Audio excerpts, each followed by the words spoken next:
Welcome to a guide to loads of new mods on Farming Simulator 19 with me, MrSealyp. Buckle in, people. It's Thursday the 2nd of May and we have no fewer than 10 new mods today. I'm going to have to be quick. So, where to begin? Well, let's get the quick and easy stuff out the way first. I think it's probably the best bet. That said, I still don't know where to start. Right, let's whiz through the gap here. We have got here, right in front of us, very nice indeed, garage with workshop trigger. This is by, I think it's MoosAgrar, I think. Nice, neat, tidy mod. It's a workshop at the end of the day. Got a bit of greenery down one side, bit of weathering on the other. I don't think the door opens. Pretty sure the door doesn't open. But we can come and get our equipment customised and repaired right here. This will use up 6 slots, and in here it is under miscellaneous. There we go. It's only 3,000 to buy, which isn't too bad for a workshop. Placing it was quite straightforward, didn't really have any problems or issues with collisions or anything like that, and it is and does what it says. It's a garage with a workshop. You know, if you've got your house, home, whatever you've placed, your place to sleep overnight, put that next to it, you've got yourself a nice, neat, compact little workshop. Not bad at all. I like the jack and the I don't think you can pick those up. Oh, you can. Ah, I don't think there's anything in it. Whoops, I didn't touch anything, honestly. Anyway, that's the first of the mods. That's one down. Next up, let's whiz over the back here. We have got, this is the I think it's just down a shed, I think. Yeah, this is shed. This is by gamerhzs or HZS. This will use up 5 slots to place. It's a nice size shed. Great detailing. I like the the drain pipe. I do like ones that have gutters and drain pipes and some kind of, when they're very plain and don't have anything on them, they can seem a little bit boring. So I do like that. This was another one that placed very, very easily. Sometimes I have a problem with collisions and you have to have a very really big gap between this and another mod. This one actually placed very, very quickly and very, very easily next to other mods, which I think was quite good. Very open around this back side. The reverse side. And nice little compartments. You can put stuff, grains, and I suppose you could put root crops in here if you wanted to. Plenty of access and drive-through capability, which is pretty good. Minor downside is the fact, obviously, there's a height restriction. You're not going to get very big, high, tall machinery in here, but then that's not what it's designed for. At the end of the day, if you want one of those, you're going to go for a much bigger, taller shed. There's a lot of space in this. For one shed. A lot of detail, really nice, plenty of space to put a lot of equipment and bales and whatever else you want to put in here, which I think is a really, really cool thing. As far as purchasing, this is under sheds. At the end, 12,500, so not overly expensive. I think I already said it was only 5 slots, didn't I? Very, very nice mod. Very cool. It says decorative object, but I mean, at the end of the day, it's a shed. It's for storing stuff. That's by gamerhzs. Very nice indeed. Mod number 3. This one here. Now, this is an interesting one. Something a bit different. It's going to be a Marmite mod, I think. People are either going to love it or they're going to hate it. This is by ShabaFS, and this is the solar plant. So not just one solar panel to place, multiple, and it comes as this entire placeable. It uses 19 slots, so it's quite heavy on the slot count. There's a lot going on. There's some really great details this that I like. You've got your chain link fencing, but you've got this kind of artificial ivy. I assume it's artificial ivy. I know you can buy it in sheets that kind of hides it off from a distance so you don't see all the gubbins, all the mechanical workings inside. Some really, really great textures, rust on the hinges, those kind of things. Open it up.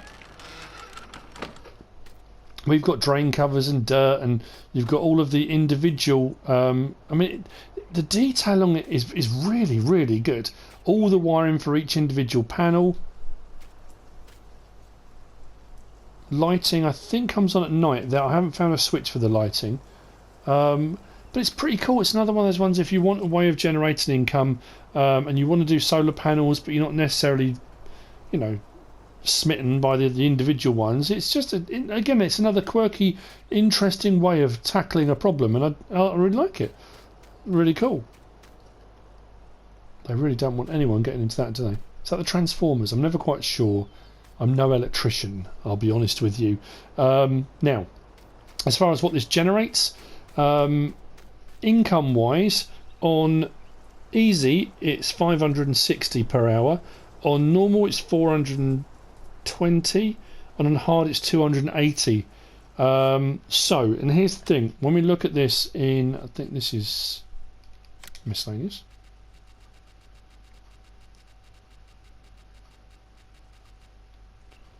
Now it comes directly after this. Well, I've got the solar panels installed, so for me it comes directly after. Price wise is 120,000. Like I say, it's 19 slots, so it's quite heavy on the slot count. And when you weigh up what you're making per hour, and this is what, but you know, this is what you're going to do. You're going to weigh it up. The space it takes up is quite big. If you've got plenty of space, then it doesn't matter. Like I say, it's something interesting, it's something different. The 3,000 watt solar panel is a bit more expensive, but that'll make you $660 an hour, and it's only 6 slots. This one's 19 slots, and it will only make you $420 an hour. If I'm on normal at the moment, so you kind of be weighing up for 30 grand more. You're getting more income. You know, with any of these placeables, they're there as a kind of an add-on thing to make you a little bit of money to tick over. I don't think realistically anybody places these to decide I'm going to make my fortune with them. Not unless you place them and speed up time and leave it running for days and days and days, because it's going to take you a long time to recover the money you've paid out on these. They're on there as a kind of interesting way of making some extra income. So the solar panel there for 100,000, which is a little bit cheaper, is only $330 an hour. So it kind of comes somewhere between the two, between that solar panel and that solar panel.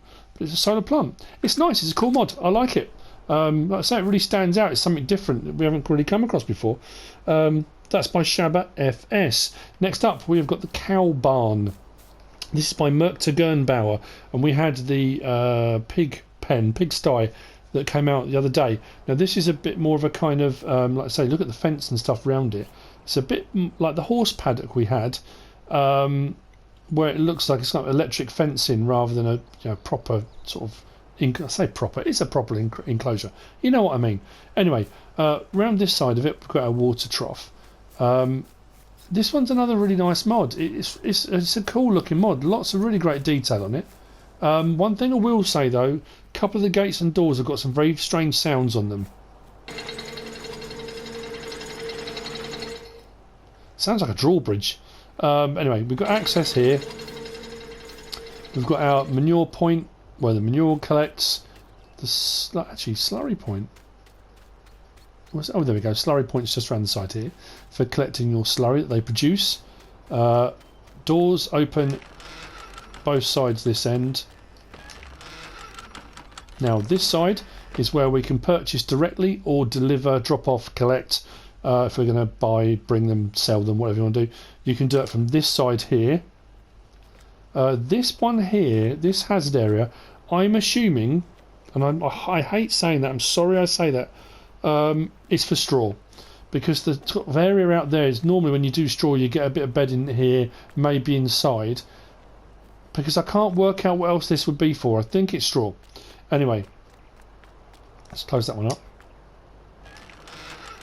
If we come in this side here, we've got our feed area, so your trough runs along here. Sort of to the side there, and our doors open at the other end here too. Now we also have doors here that takes into a couple of little kind of office workshopy type areas. This one's kind of got a milk tank inside it. Now this one here, this side has got a light switch, and the lights on this are really powerful. That's one thing I like about this mod. The lights are really strong. Some mods you put the lights on and they're a little bit kind of wishy-washy. This is like bang, lights are on, and like they're on. What you've also got in here is this switch, and if I press this switch here, if you look at the mesh shutters on the side,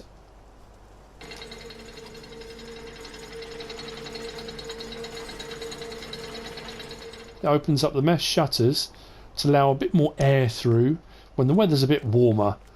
Nice detail. I like that. Really quite cool.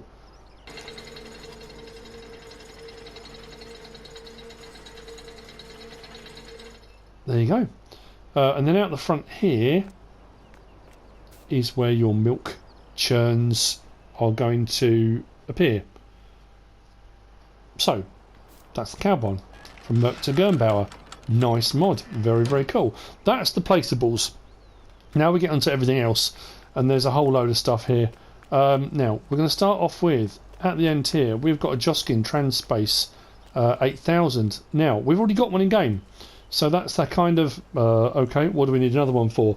Well, this is the Joskin Transpace 8000 by STv-Modding. It's 9 slots, and it's pretty much, in all honesty, it's a very neat, tidy mod. Pretty much identical to the in-game one that we've got already, but this has got a lot of extra features. As you can see, that's not the normal Joskin colours. At the end of the day, it's a trailer, and it takes pretty much everything. So we'll have a quick look into... Oh, hang on a minute. I am so sorry. The cow barn. That's how dreadful of me. Right. The cow barn in game. The large cow pasture is 300,000. This was one of the big things I was going to say about it. Sorry. 300,000 to buy the normal one, which holds 200 cows. If we go across to the new one, the lizard cow barn is only 150,000, half the price, and it will still hold 200. So, you know, to me that's a no-brainer. It's 12 slots, which isn't huge either. That's fantastic. Nice cheap alternative. Still going to be able to hold the same amount of cows. Sorry, I should have said that straight away. Anyway, right. So back to the Joskin. So, in here, we go to trailers.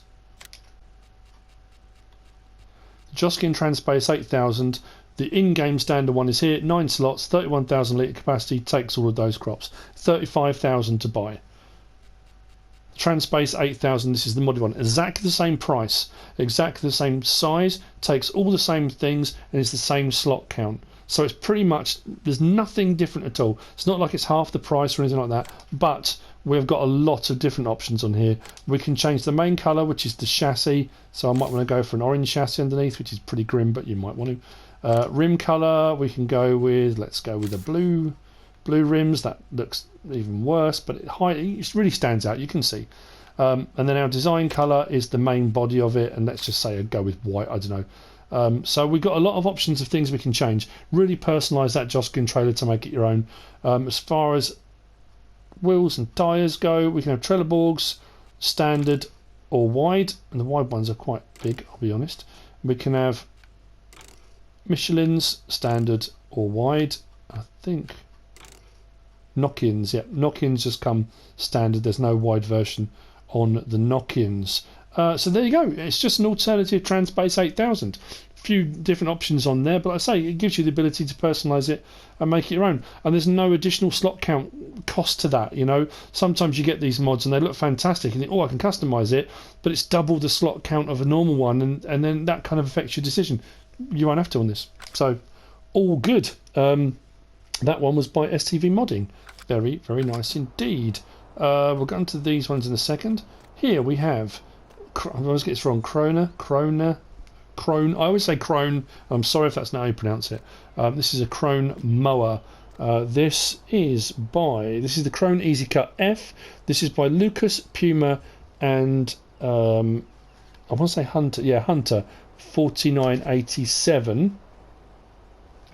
Very nice. It's nice to see a different type of modding game. It's a 3.1 meter mower, pretty much like the standard in-game front mowers. It's got a nice little feature here that you can have as a configuration. We'll have a look at that. It's kind of a built-in, kind of like windrower type thing, swather is what you would call it. Now, one drawback to this, that's quite a surprising one. Price isn't too bad, and all the rest of it, very, very nice indeed. It mows, it does what a mower should do. So the Pottinger NovaCat is a 3.1 meter, 7 slots, you know, does what it should do. If we go across to this one, the Krone Easycut F is 19,000, so I think it's exactly the same price as the NovaCat. And when we look at the options available, we can have it with swath sheet or without.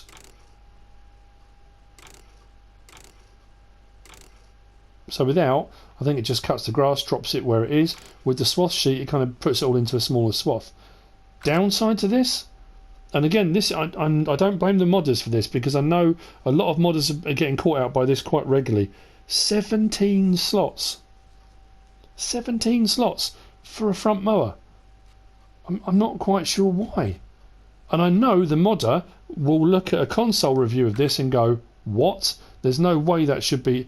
At the end of the day, it mows. We've got mowers in game already. There's no other working parts other than the swath plate on that, and I can't understand why that would make that 17 slots. It's a nice mower, don't get me wrong, it looks fantastic. And it's nice to have some different mowers. We've had the Pottingers for quite a while, the Leyleys for quite a while, so it's nice to have a different mower. Very heavy on the slot count though. Interesting one.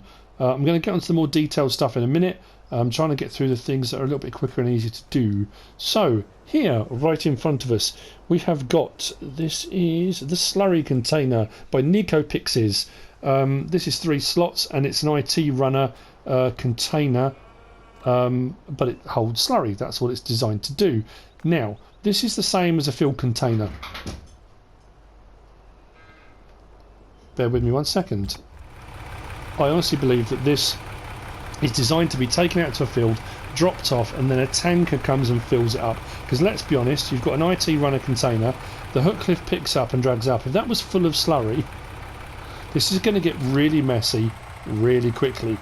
Because as soon as that picks it up, your slurry's going to pour out all over the place. Let's be honest, it's a liquid. So I think the whole point is it's supposed to be taken out empty and then filled up.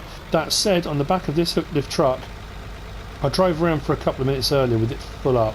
Apart from the fact if you go too fast, yeah, you're going to get it to tip over. But I had no issues with it moving, nothing that shouldn't be doing. It kind of, you know, it's a slurry container. It does what it should do. So, in store, this is under trailers again. I take that back. It's under slurry tanks. I suddenly thought, I can't find it. It's under slurry tanks. Now, here's the thing. And again, I would always do comparisons because this is the whole point of doing the mod review. We come to the end here and we've got slurry container. Now, you've got a couple of slurry containers here. One of them's 15,000 litres, one of them's 12,000 litres, 24,000, 34,000. They're not cheap. It's 34,000 to buy one. And it will hold 55,000 litres, which is quite impressive, I have to say. That's quite a capacity. It just seems a little bit pricey to me. I think these ones will spread slurry. This one is just a field container. So, whilst it's got quite a large capacity, it's quite pricey. If we look at the standard one in-game, oh no, that's a backed one as well, isn't it? Sorry, the in-game one is just here. So the Garant FRC is only 25,000, so it's quite a bit cheaper for a 55,000.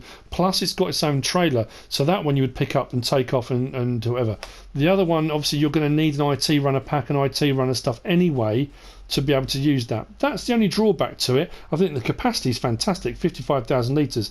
Now, it does say it's used as an interim storage for slurry. You can fill it with other slurry tankers. So you can bring a tanker out to it, refill it, and then your slurry spreader will come up next to it and empty from it. So you've got a lot of kind of moving of slurry between various different tankers and containers. But it does exactly what it says in the tin. It's a fill container, really. That's what it's designed for.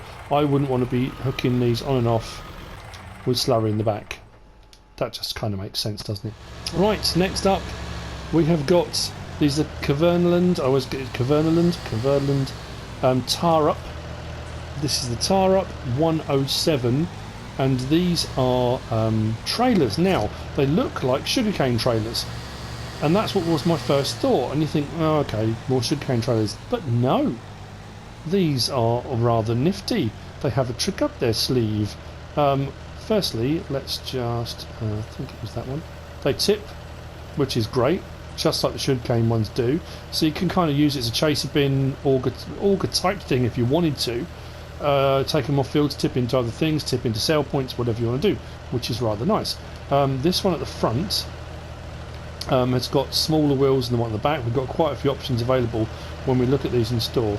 We've also got a little stand here that we can put down. What I'm going to do very, very quickly is just put on that. Now it says unfold auger wagon. So if I press 5, I'm on the SATEC, I've got my side panel on my PlayStation. That's to support it. So when you let it go, it's not inclined to tip over. It's a nice little feature, that. I think it's quite cool. So you've got the tip function and you've got that as well. They will daisy chain, they will hook up together, and you can put multiple ones together. They're not overly expensive either, which I think is absolutely brilliant. It's a really nice feature. So, in store, hope I get this one right this time. Under trailers,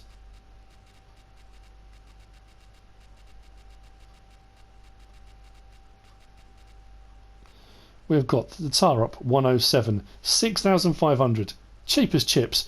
Now, the standard version, these are, how many slots each were these? 5, only 5 slots for the first one. They're by no.naim, LSMC. So we've got option to change the main colour to anything you want, which I think is absolutely fantastic. Rim colour as well, we can change, great option available. Capacity standard comes as 8,000, as this kind of slightly smaller size. We can then go to a 10,000, which adds the extra bit on the top.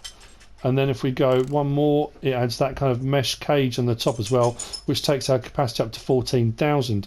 So let's say start coupling a few of these together. You can. It's a nice start-up one if you're starting up a farm small and you get going. It gives you quite a few options, which I think is really, really cool. Tyre options, we can have Trelleborgs or knock-ins.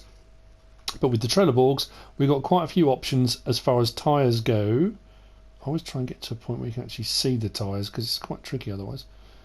So we've got the AW305. I won't go through all what they all are, but anyway, we've got various different sizes up to rather chunky. They're nice. I always generally go kind of wide, chunky tyres. I don't know why. There's a few options available there under the Trelleborgs. Now, when we come back out, what makes this stand out as well, it doesn't just take sugarcane. Look at all the stuff it takes on the bottom there. Everything. You know, you can put logs in it and take it to a sell point or a wood chipper.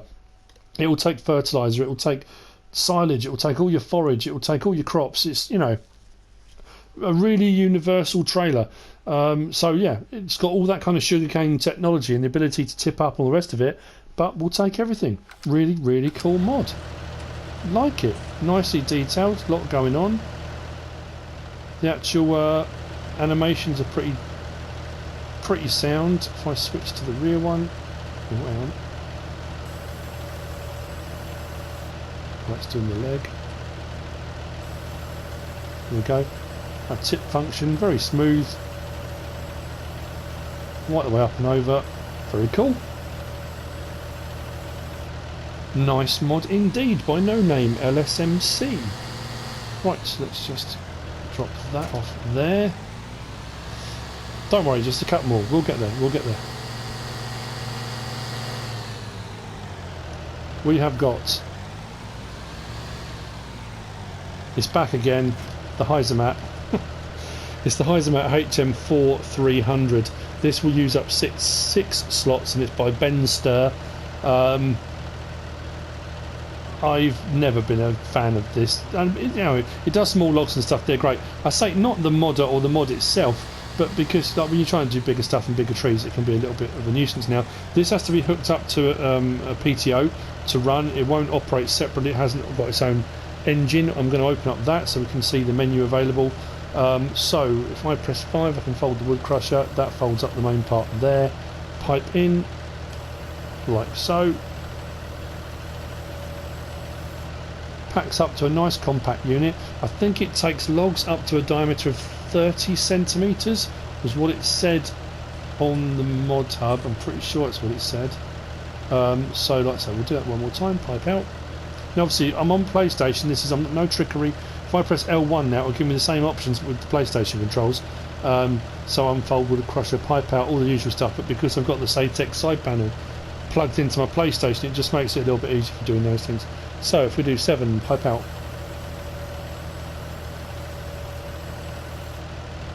Unfold wood crusher. Now we can actually turn the pipe as well to face whichever way we want to, whatever we need. We can bring that nozzle up and down, in and out. Probably better from the other side. Trying to do it and still see all the menu stuff. Yeah, that wasn't actually much better, but anyway, you can rotate it around and adjust the nozzle.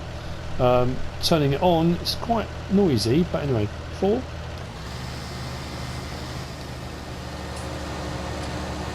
It's a really nice tidy mod. And to be fair, I have got a few logs and stuff on Mercury Farms, all the odds and ends that I could probably do with getting rid of, and it's a nice little additional thing to have if you want to, you know, if you're doing a let's play and you want to do a bit of a storyline. Very cool mod. Does exactly what it should do. Does the smaller logs. The highest amount, HM4 300 by Bensterr. Price wise, we are looking at, and this is under forestry equipment, I think it's 28 grand, is it? Yeah, 28,000. We've got a couple of options available, and that's just on tyres. We can have standard, or we can have wides. I think I went for the standards on the one we've got out there.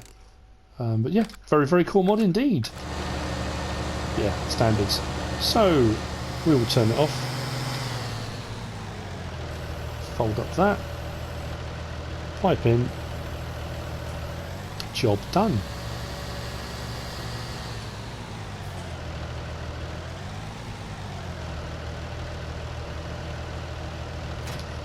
Very cool. Right, let's take that off again for 1 second. Right, last but by no means least, we have got the Lizard now. We'll get ready for this. This is the Lizard GP140 SPBK. These are Bowel Trailers. As you can see, there are bales on them. They are 8 slots each, and they are by Pepe 978. And again, we get that kind of, oh, what do we want more Bowel Trailers for? Very nice, neat, tidy mods. Lots of options available on colour schemes and things we can change. We've got one for round bales, we've got one for square bales. They are auto load trailers. They don't take as much as the Adjuranti ones, but that doesn't matter, and you'll see why momentarily. I do like this little feature. It's one of those simple things. If I crouch down, look at that detail underneath on the chassis. That's cool. I like that. So, in the Modhub, Underbarrel Trailers, Underbaling Technology, where are we? So, the Adjurantis are here. 10,000 a pop. One will take 36 bales, one will take 24. So 36 round, 24 square. 16 slots a piece. So these new ones are less. Only 8 slots each, which is half. They don't take as many bales, to be fair. The round bale one takes 22 and the square bale one takes 16. But that doesn't matter. Like I say, they're auto load trailers, so that's all fantastic. Options available. We can change the design colour, which, as you can imagine, is the ladders. Let's say we'll go with red ladders on that one. And why am I not changing? So we can have manual loading if you just want it as a normal bale trailer, or auto load. My thing stopped working. That's weird. Hang on. Right, rim colour we can change as well. So let's say we're going to put that on, I don't know, yellow, for example. So you can mix and match a few different bits, the ladders and the rims. You have manual loading if you really, really wanted to, or auto load is your option. So the good thing about that is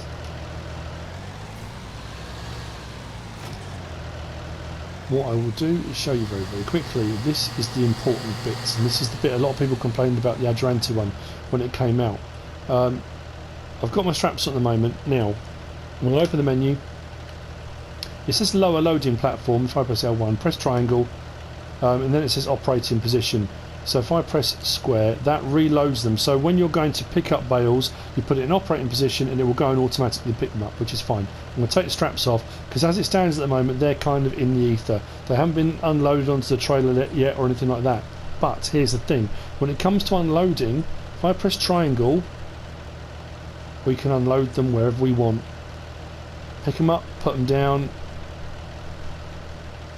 So when it comes to unloading, no more of that pulling up and resetting your trailer so the bales end up where you want them to be.